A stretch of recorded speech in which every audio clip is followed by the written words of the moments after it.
con la participación del reconocido abogado Mario Camacho Perla.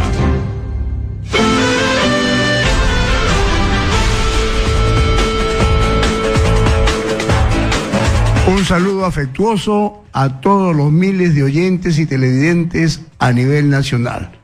En lo personal es gratísimo y es un honor tener la oportunidad de entrevistar el día de hoy al doctor Héctor Vargas Haya.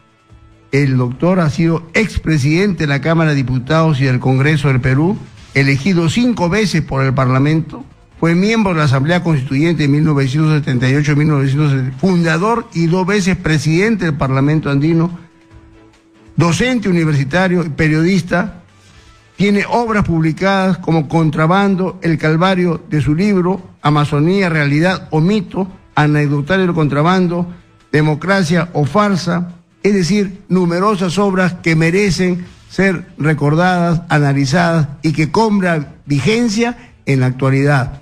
Hoy el tema a tratar es la delincuencia al poder. ¿Por qué hemos titulado su presentación del doctor? Porque con la última dispositivo legal dado, que solamente por 4 delitos no podrán candidatear los ciudadanos que quieran postular, llámese a ser gobernador de una región, alcalde, provinciales o distritales, y han cometido delitos, ¿no?, de corrupción, de terrorismo, narcotráfico, lavado de activos, no pueden candidatear, están impedidos de candidatear. Pero sin embargo el Código Penal tiene más de 80 delitos y que los que son han cometido aborto, sicario, marca, robo, estelionato, estafa, ellos sí pueden candidatear, pueden representarnos a nuestro país. Muy buenos días, doctor Héctor Vargas Haya, todo el Perú lo escucha. Reitero que es gratísimo, edificante tenerlo por primera vez, conversar. Nuestro gran amigo y gran ausente Rubén Sánchez,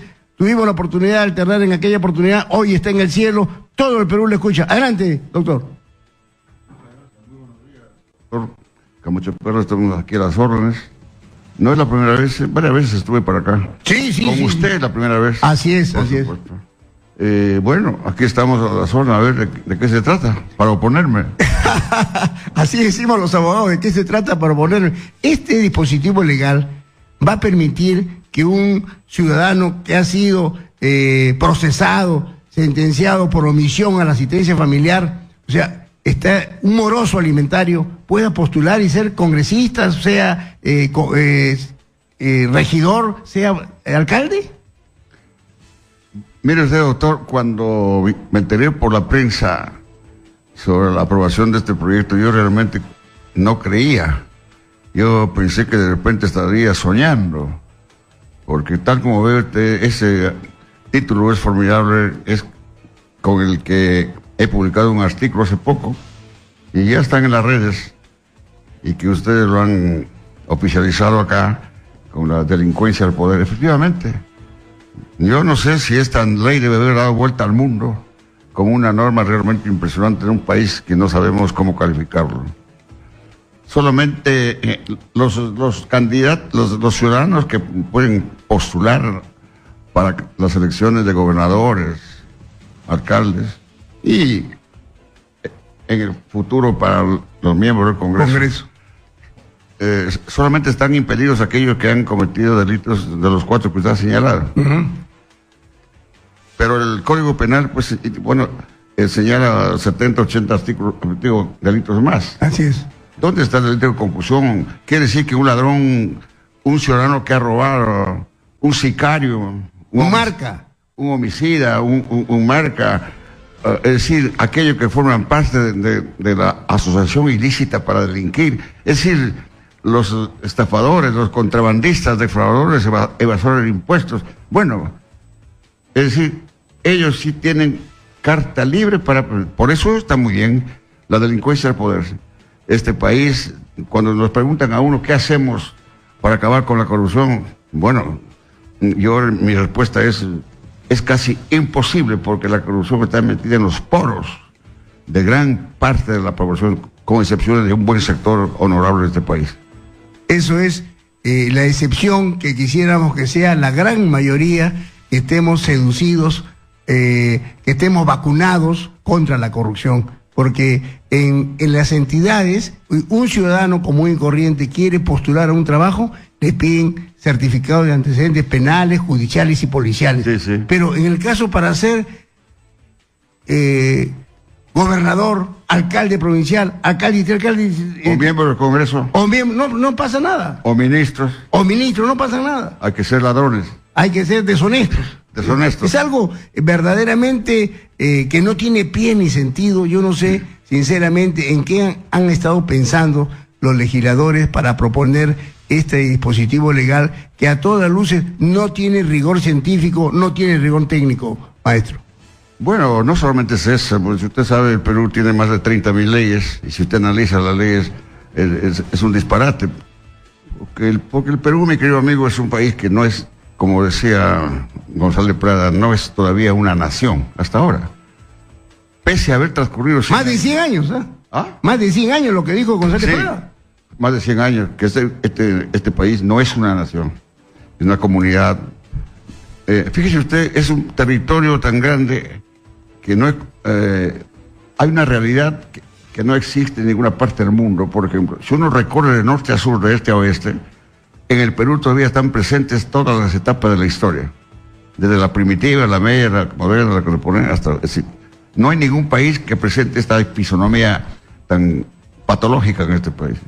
Y luego, no hace mucho, desgraciadamente ya falleció el doctor Matos Mar, amigo mío, publicó un formidable libro. Destacado antropólogo. Sí, y él también decía que el Perú no es una nación, que es una nación inconclusa. Inconclusa. Habría que hacerla de nuevo. Y, sin embargo, es la nación que ha logrado todos los récords del mundo. Tiene 23 constituciones políticas, imagínese usted. Que todas es un remedio de la otra y la otra, y la condicionan, y más bien incentivan a la delincuencia, otra, a la corrupción. Sí, copia de la otra. La mejoran de acuerdo con los intereses de grupo, de casta, etcétera. Hemos tenido en 190 años de república, 127 presidentes de la república, 23 constituciones. No se olvide usted, en el año 1830, el Perú llegó a tener 7 presidentes de la república en un solo año.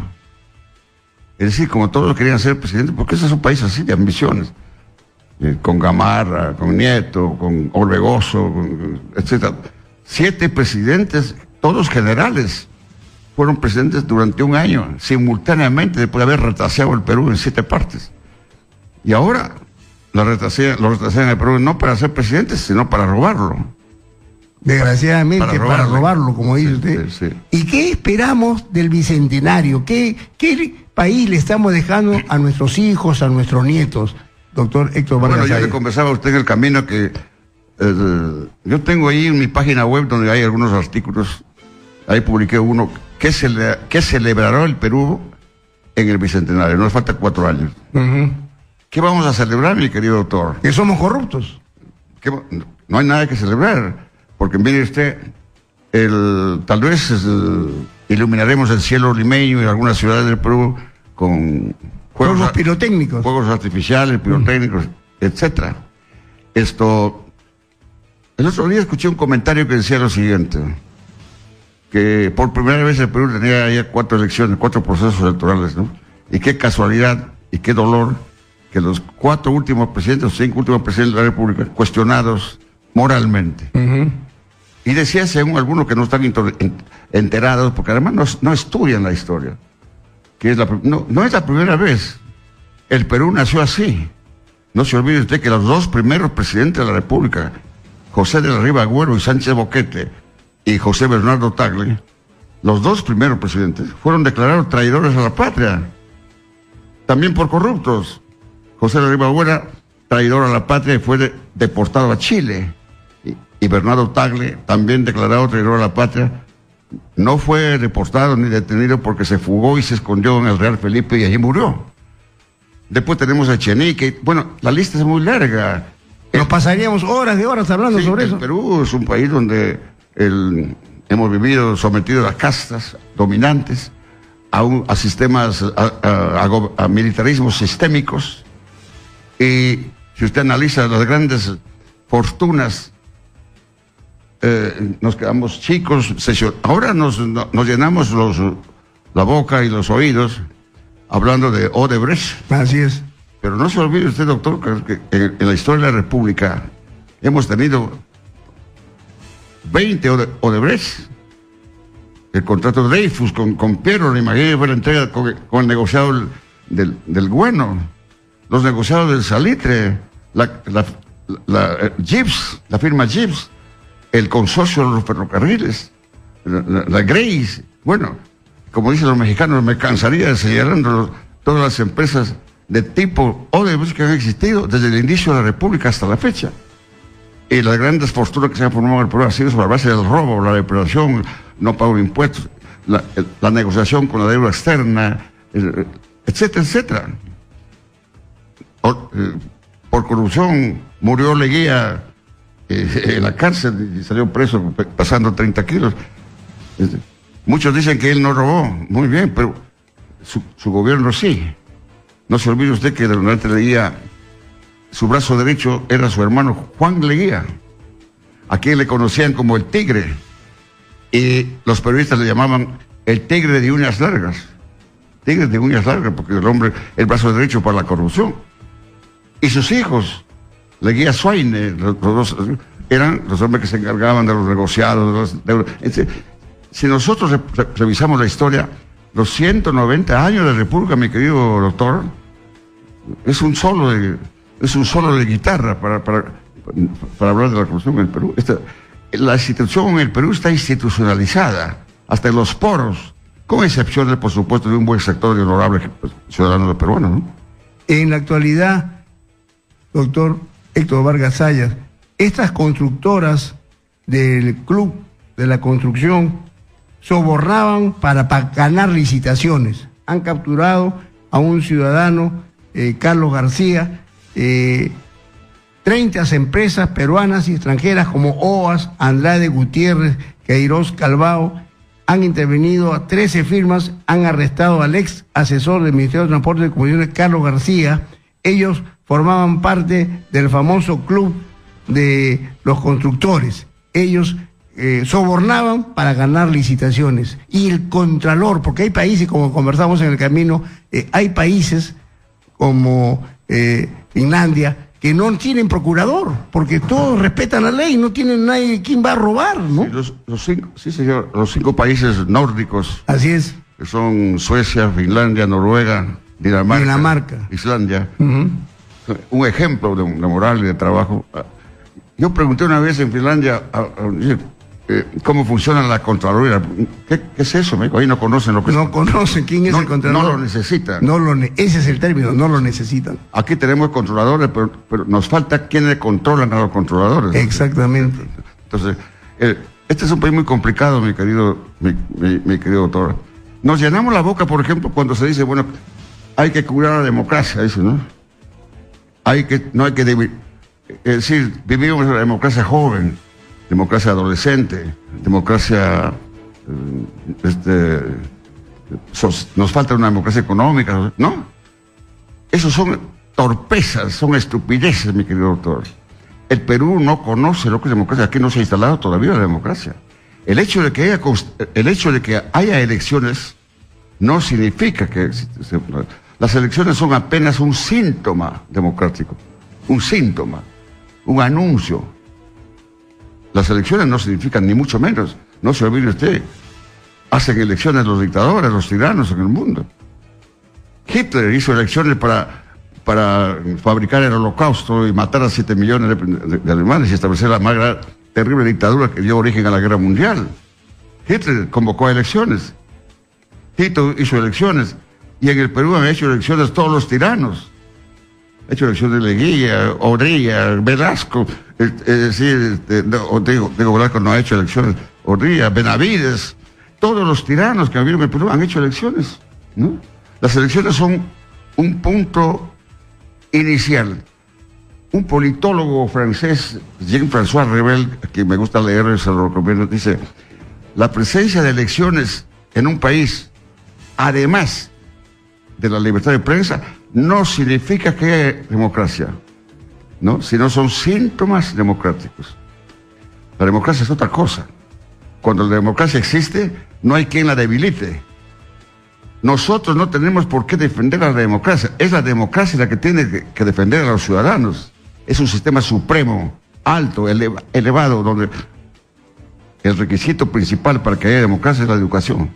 ¿Pero qué democracia puede existir en un país donde tenemos 20% de analfabetos y 35 o 40% de analfabetos funcionales?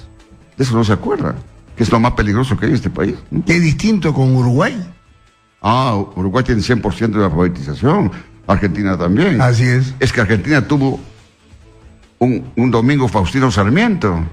Domingo Faustino Sarmiento. Domingo Faustino Sarmiento, hace 100 años, por eso que Argentina se le consideró la París, la Francia de América, ¿no? Ahí no existe un solo analfabeto, la gente es distinta. Bueno, y lo mismo en Chile. Así, mi querido doctor. Nosotros en estos momentos quisiéramos que nuestro país vuelva a confiar en la ciudadanía para saber elegir a los futuros gobernantes, a los futuros alcaldes, a los futuros regidores, a los futuros gobernadores. ¿Qué hacer, doctor Héctor Vargas Saya, cuando vemos que hay alcaldes presos, hay gobernadores prófugos, hay presidentes como Toledo, expresidente prófugo? Es decir, hablar de política es hablar de una cloaca. Sí. Usted hace momentos ha dado lectura a una relación de algunos casitos. Así es. Sí. Mire usted, se habla tanto de la corrupción de Odebrecht, pero hasta ahora no hay un solo condenado.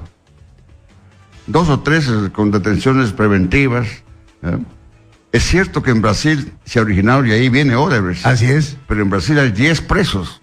Los más altos ejecutivos y políticos están presos ya en Brasil. En el Perú solamente hay 3 o 4 detenciones preventivas. No hay una sola condena por ningún delito de corrupción en este país. ¿Cuál? Que me diga uno. Desde la época, además lo que yo recuerdo, doctor, de la época que yo presidí la comisión investigadora de 1900 de contrabando, donde se puso presos en 24 horas, 30 horas, en 4 semanas, a una veintena de prominentes funcionarios. Ya se han olvidado de eso. Desde ahí no se ha producido un solo hecho efectivo que demuestre la posibilidad de buena intención de combatir la corrupción. Es decir, como repito, 3 o 4 detenciones preventivas, y a este señor, al señor Toledo, no le pueden traer hace un año, está preso y no lo van a traer, y así cosas por el estilo. Y hay otro que anda suelto por ahí, pero no hay una sola condena, mi querido doctor. Así es.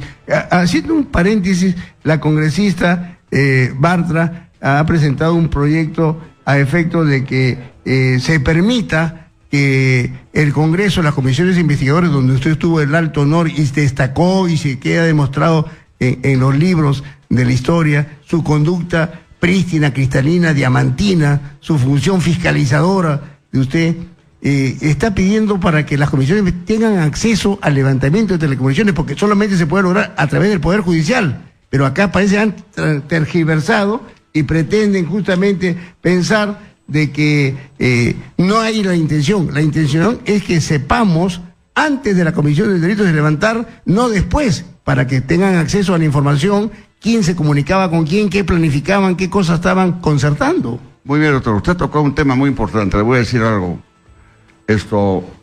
El delito de corrupción, o sea, el enriquecimiento ilícito, es el delito de más fácil probanza en el proceso penal. Es el delito de más fácil probanza. Eso lo saben los abogados, los penalistas, lo saben todos. Sin embargo, ¿por qué es de más fácil probanza? Porque es el único delito, bueno, así como el contrabando, donde se invierte la carga de la prueba. ¿Qué significa esto? Que se juzga de conformidad con los signos exteriores de riqueza. No hay otra prueba. Los signos exteriores de riqueza de los que robaron al Estado, gobernantes, presidentes, alcaldes, etcétera, etcétera, están a la vista. Un expresidente de la República tiene una mansión en el centro de París y acá, y otros tienen por acá y por allá. Los signos exteriores de riqueza son las fincas, los terrenos, las casas, maquinarias, etcétera. Las cuentas corrientes también en los países fiscales. Los jueces hasta ahora no se han animado a preguntarle a todos los propietarios de estos signos exteriores de riqueza, señor, ¿cómo ha hecho usted esa fortuna? ¿De dónde procede? Presénteme usted las facturas y el origen legítimo de su adquisición. ¿Entiende usted? Sí. Eso significa deseo y buen propósito, significaría el propósito de querer descubrir delitos. Los signos exteriores de riqueza son las únicas pruebas contundentes que sirven para demostrar el delito de enriquecimiento ilícito o de corrupción. Pero eso no se hace. Se anda buscando por las ramas que las cuentas. Oiga usted, los grandes ladrones del mundo, los grandes defraudadores, no tienen, pues no andan con su chequerita en la mano y con una cuentita en el banco. Eso, hágame por favor, eso es engañar. Pues estamos mintiendo en el país. Eso no existe. Pero no, lo que no pueden ocultar son sus barcos, sus automóviles, sus fincas, sus mansiones. Eso sí no lo pueden ocultar. Pero a ningún juez se le ha ocurrido preguntarle, señor presidente, señor fulano, señor alcalde, dígame usted, ¿cómo va a adquirir usted? Presénteme usted los orígenes legítimos de su adquisición.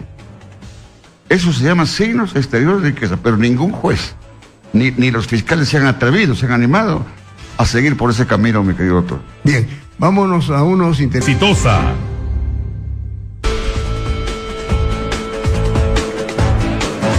Bien, vamos a aprovechar la presencia del honorable y distinguido ex parlamentario, el doctor Héctor Vargas Ayo, para preguntarle un tema de actualidad y que ha generado marchas, tanto de uno como otro lado, sobre el indulto. ¿Usted está de acuerdo con ese indulto que se le ha dado al expresidente Fujimori, doctor Vargas Ayo?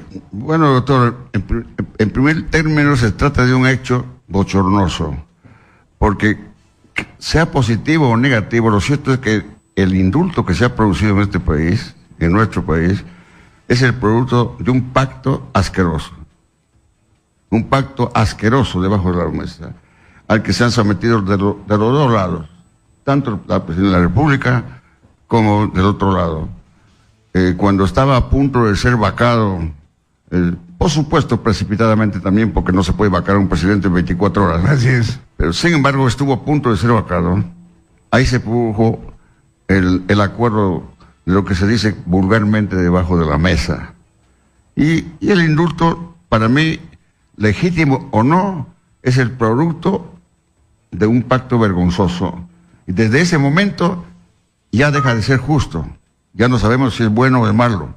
Ahora, el indulto es una facultad que le compete al señor presidente de la República constitucionalmente. Pero no todo indulto es procedente. La doctrina, la práctica forense y los antecedentes democráticos en todo el mundo, ya que el indulto es perdón. El indulto es sinónimo de perdón. Pero ¿cómo puede usted perdonar a una persona que ha dado muerte a 400 o 500 personas, ha fusilado? ¿Cómo usted perdonar a un hombre que todavía... Ahora, hay otra cosa, que nadie se ha dado cuenta de este tema. El indultado hoy día está libre, está en su casa, pero está pendiente un proceso judicial por corrupción, en virtud de que recién se ha organizado el libreto, digamos, con motivo de la extradición procedente de Chile. Cuando fue juzgado, Fujimori fue juzgado por delito de homicidio, por lesa humanidad, pero hoy día está pendiente un proceso que ya se abrió con motivo del expediente que ha sido enviado por Chile por delito de corrupción de los 2.600 millones que no ingresaron al erario nacional, parte de la venta de los 228 empresas públicas que se ha hecho durante ese gobierno. Yo me pregunto, ahora que está indultado, ¿cómo queda ese proceso? Y si en ese proceso lo condenan, tendrá que volver a la cárcel. Es un caso curioso, mi querido. Bien, vamos a escuchar la participación de los oyentes ahí en producción 251-9422, 467-4499, como siempre, las líneas telefónicas abiertas y prestas a su participación. Reitero y le agradezco la presencia del doctor Héctor Vargas Saya. Hoy Radio Exitosa se siente honrada, no es la primera vez, como ya lo he dicho, nuestro gran amigo Rubén Sánchez lo pudo entrevistar en varias oportunidades y está con nosotros y los vamos a invitar constantemente, y ya que no ocupa su curul, esa será su curul del doctor Héctor Vargas Saya dentro de poco, para pueda seguir con sus apreciaciones, sus comentarios y sobre todo con la participación y tener la autoridad moral que pocos tienen en el Perú, como tenerlo yo en este acto al doctor Héctor Vargas Saya. Aló, buenos días. Buenos días. Lo escucho, señor. En primer lugar, quiero agradecerle a usted, doctor Camacho, que lo haya invitado a esta eminencia. Es una reserva moral para mí el doctor Vargas Saya. Y me indigna de que no sea invitado en los canales de televisión ni en otros programas de su misma radio. Porque el tema del día, doctor Vargas Saya, es Keiko Fujimori, el hermano Alberto Fujimori, que nos han robado. Después, el tema del día es el APRA, que por qué se están desuniendo. Lo mismo, doctor, todos los días lo mismo en las radios, en la televisión. O sea, lamentablemente los periodistas también coadyuvan para que esto siga como usted dice, doctor Vargas Saya, este es un monstruo de 1000 cabezas. Usted corta una cabeza, los 999 siguen ahí bailando, siguen ahí vivitos y coleando, ¿me entiende? Entonces, como usted dice, esto no lo cambia nadie, esto no lo cambia nadie. ¿Sabe por qué, doctor?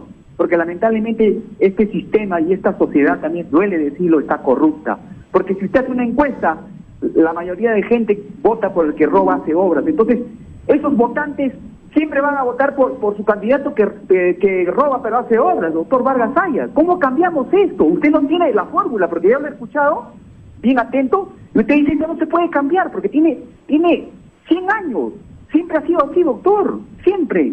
El gran escritor González Estrada dijo, donde se aplica el dedo, suelta la pus. ¿En qué hemos cambiado, doctor? Y en 1824, en enero, el Simón Bolívar, el libertador, decretó la pena de muerte. En 1824 pasó esa oligarquía que había ahí, y sin embargo lo votaron, doctor. Lamentablemente estamos llorando en leche derramada, y hay mucha gente que lamentablemente vive con la corrupción, aplaude la corrupción. Yo no sé, como peruano indignado que soy, no sé qué vamos a hacer, doctor. Y ojalá Dios quiera, usted, si no lo invitan a la radio, usted llame, pues, llame. Si yo soy el doctor Vargas Saya, quiero dar mi opinión, porque me duele que no lo inviten, doctor. Bueno, a partir de la fecha, ya le he dicho que el doctor Vargas Saya le vamos a dar su curul, aunque sea una vez al mes, para que nos acompañe, o las veces que él quiera, venir los sábados y domingos, que tengo el honor de estar frente a ustedes. ¿Algún comentario, doctor, sobre la participación del ciudadano? Bueno, el ciudadano, en primer lugar, le agradezco por sus expresiones, pero está totalmente de acuerdo con él. Es un país que prácticamente, aparentemente, no tendría solución. Él recordó a don Manuel González Prada cuando decía que donde se ponía el dedo, brota pus. Sí. Yo quiero decir con todo respeto a don Manuel González Prada que yo discrepo de él, porque no brota pus, sino chorrea el pus. Qué buena, maestro. Chorrea la pus. Ya no es cuestión de apretar, ya transcurre, diluye, así como viene el niño costero, inunda, arrasa con todo, así está la corrupción. Sí, mire usted, el distinguido ciudadano que me preguntó sobre la pena de muerte que Bolívar estableció en 1824. Es cierto. Por primera vez en el Perú, Bolívar, cuando descubrió que todo el mundo robaba, fíjense ustedes, la República del Perú nació así. Antes de eso le cuento No, adelante, maestro, adelante. Un pasaje que nos cuenta don Manuel Atanasio Fuentes. Dice, ese tiempo en Lima no había luz y se alumbraban las calles de Lima con unos farolitos de gas, pero se apagaba la luz a las 9 de la noche, ¿no? Y entonces, cuando se apagaban los farolitos, empezaban los robos y los atracos en Lima. Era pequeña en esa época. Entonces las madres de familia, los padres de familia, solicitaron al alcalde y le dijeron, señor, prorrogue usted por un par de horas más la luz, porque usted apaga la luz a las 9 y a partir de las 9 nos roban. Eso, el alcalde hizo caso, prorrogó la luz hasta las 10. A las 10 se apagó y a partir de las 10 comenzaban los atracos de nuevo. De manera, Bolívar estableció y creó 2 decretos, creando la pena de muerte para todos los que le robaban al Estado. Y el segundo decreto era para la pena de muerte para los jueces que no sancionaban a los delincuentes. Así debería ser ahora. Bueno, pero eso duró más o menos unos meses, un año, porque Bolívar estuvo un año nada más en el Perú. Muy bien, pero tan pronto como Bolívar se fue, él era presidente de la República de Colombia. Tan pronto como él se fue, lo primero que hicieron los gobernantes que le sucedieron, abolieron esos decretos, es decir, derogaron. Derogaron. 251-9422, 467-4499. Tenemos llamada telefónica. Aló. Adelante. Aló. Lo escucho, señor. Muy buenas tardes, doctores. Adelante. Saludando al doctor Vargas Saya por su trayectoria y su visión. Creemos en estos momentos que indudablemente las circunstancias del país están en una situación de una necesidad de una refundación. Yo creo que todos los análisis que se ha hecho y en cuanto a los partidos políticos ya no existen. En cuanto al partido aprista, indudablemente Haya lo fundó y Alan lo mató. E igual está pasando con todos los partidos.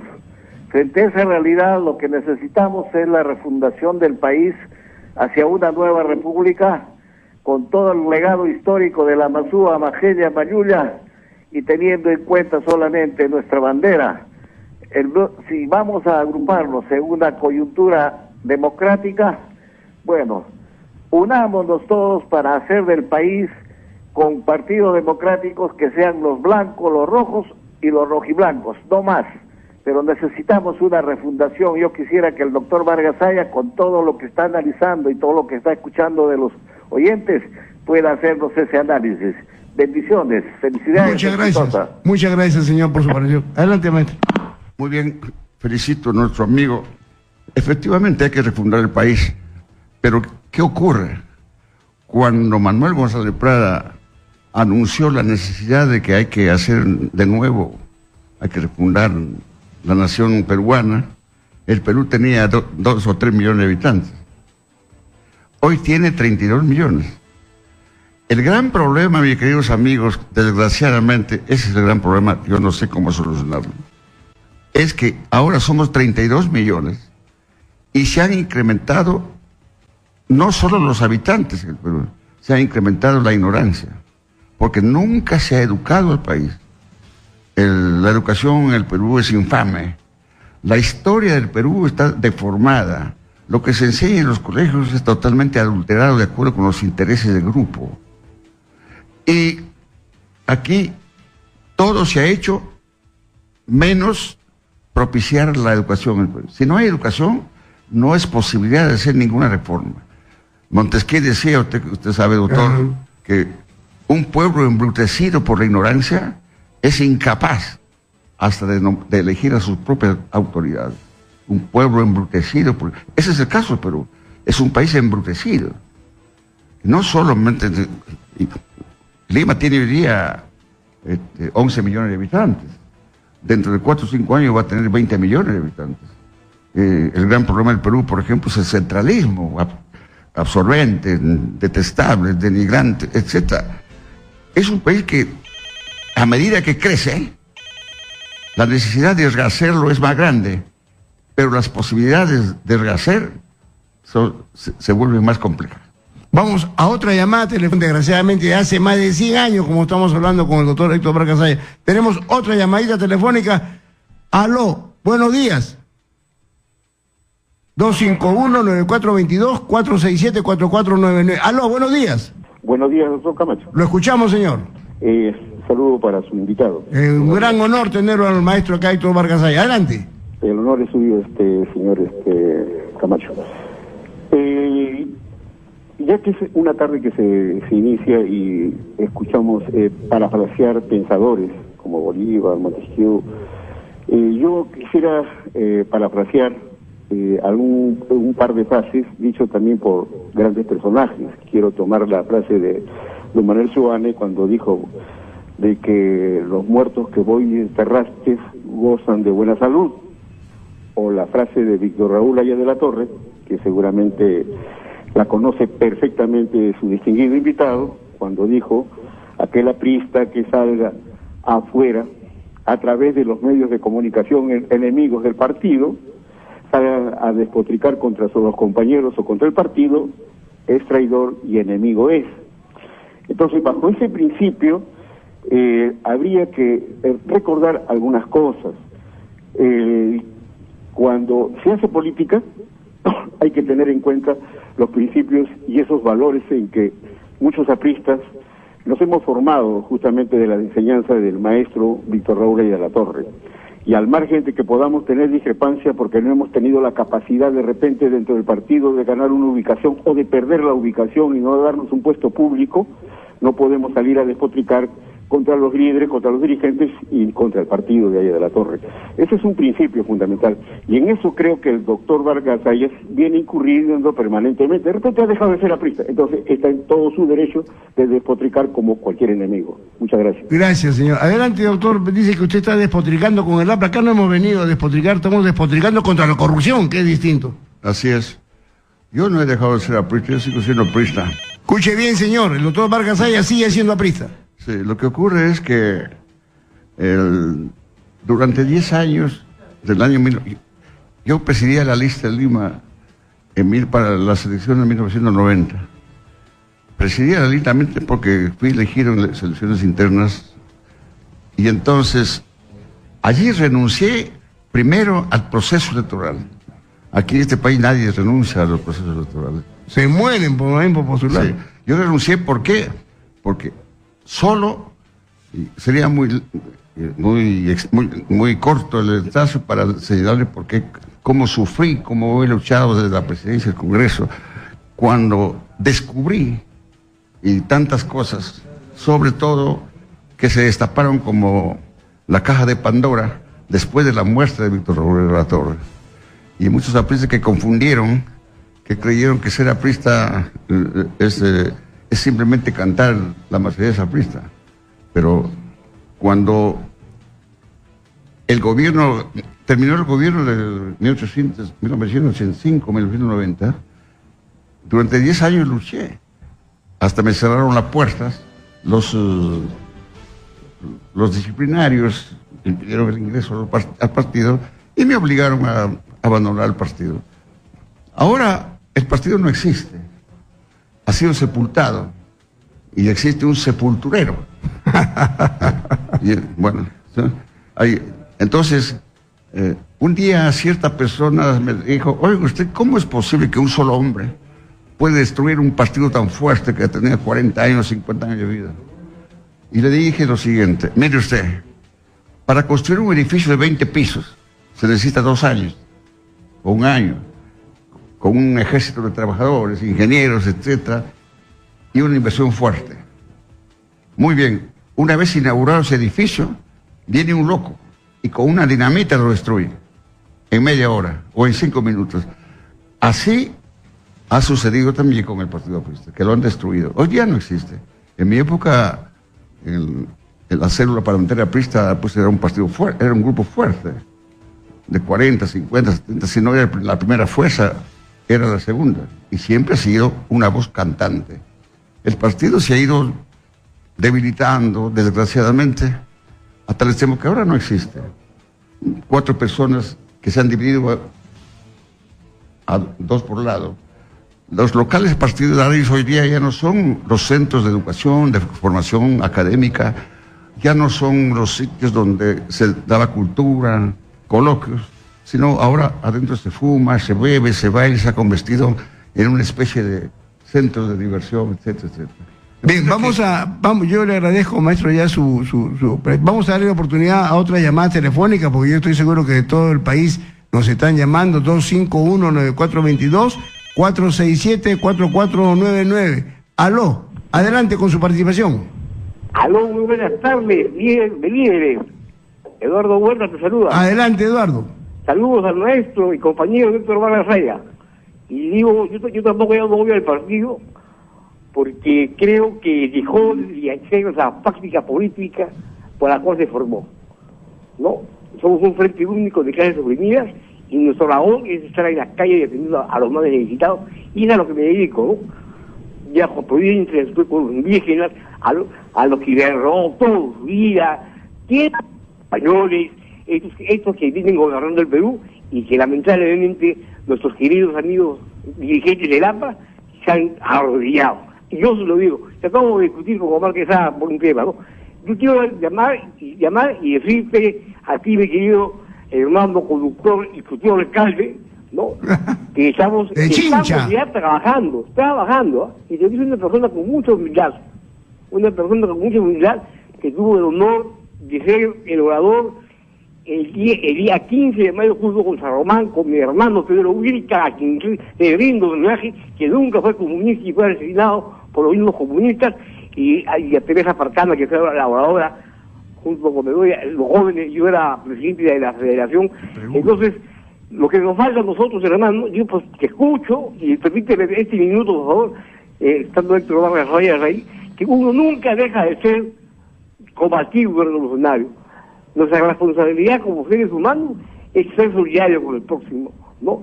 Si es una persona que hoy hay que enseñarle a amar, ¿no? Entonces para eso nos han formado. Por eso que yo me identifico contigo, hermano, que fue a ver ese día, y ya estamos trabajando más. Yo te voy a llamar más tarde para decirte más o menos qué cosas hay, y que sale ese hermano, y que hay que levantarlos en armas, como dijo Mandela, de las armas del amor, de las armas del diálogo, de las armas de la paz, no las armas...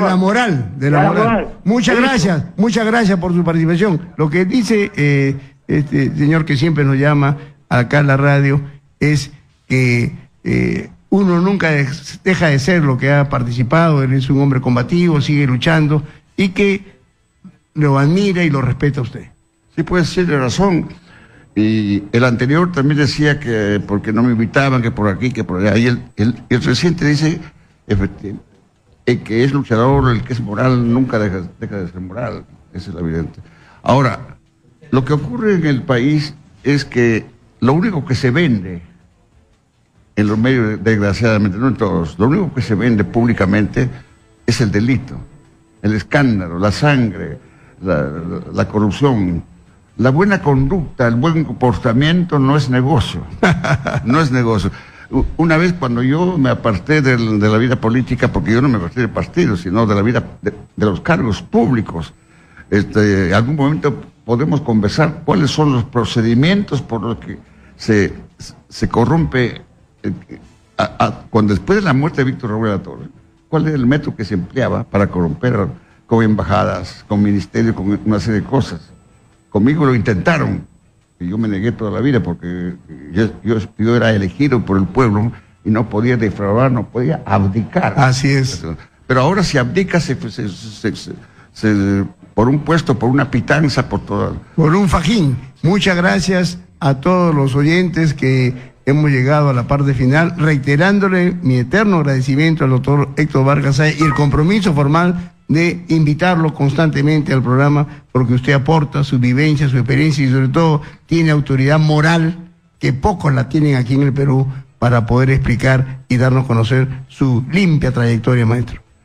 Muchas gracias. Yo solamente quiero terminar contándole una cosita muy breve. Ya. A propósito de un comentario que se ha hecho. Cuando yo me aparté y dejé la vida política porque ya no podía, porque una golondrina no puede hacer velar, ¿no? Entonces, cierta prensa me visitó y me hizo una entrevista en un canal de televisión. Y al visitar mi domicilio, que no era mío porque yo no tengo propiedades, no tengo nada, me preguntaron, oiga usted, ¿cómo usted ha estado 40 años en la vida política y no tiene nada, no tiene automóvil, no tiene casa, no tiene nada? Sí, le digo, no lo tengo pues porque es en la vida, en la función pública, nunca se puede hacer fortuna en forma lícita. Lícitamente es imposible hacer fortuna. Y me dijeron, ¿y cómo fulano, mengano y percibo? Algunos de sus compañeros sí tienen. Ah, bueno, pregúnteselos a ellos cómo es la cosa. Muy bien. Les recuerdo mis teléfonos, hermanos oyentes, hermanos televidentes, 433-0742, 433-1738, y mi celular, que dentro de 2 minutos comienzo a contestarlo, 999-047044. Estoy aquí en Exitosa para defender tus derechos y combatir la corrupción. Rubén Sánchez, presente.